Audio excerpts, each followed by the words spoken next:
ஆச்சு? எதுக்கு எல்லாத்தையும் எடுத்து வெளியே வச்சிருக்கீங்க? பெரிய ஃபேமிலி கொண்டு சொன்னா கோர்ஸ் எடுத்து போகுது. பெரிய பிராடா போகுது. நீ ஃப்ராடா? யாரு ஃப்ராடு? நீதான். உன் வீட்டுல இது மாதிரி குடிக்கிற தூக்கு போட்டு செத்தானே, அதை என்கிட்ட சொன்னியா நீ?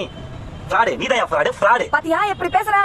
வாடகை விடாதேன்னு சொன்னேன்ல. வந்த முதல்ல ஊமை மாதிரி இருந்துட்டு இப்ப பாரு இப்படி பேசுற. கருத்துல பிடிச்ச மாதிரி சோத்தை கட்டி வச்சுட்டு என்னமோ பெரிய கோட்டை கட்டி வாடி விட்ட மாதிரி ஃபீல் கொடுக்குறேன். இந்த வீடியோல பார்த்த மாதிரி நீங்க வீட்டுக்கு போகும்போது உங்களோட திங்ஸ் வெளியே இருக்கு, உங்களை வீட்டை விட்டு வெளியே போங்க அப்படின்னு சொல்லி உங்களோட வீட்டோட உரிமையாளர் சொல்றாங்க பத்தி என்ன பண்றதுன்னு தெரியலையா? வாங்க தெரிஞ்சுக்கலாம். நான் உங்களை அழைக்கிறேன் குமார்.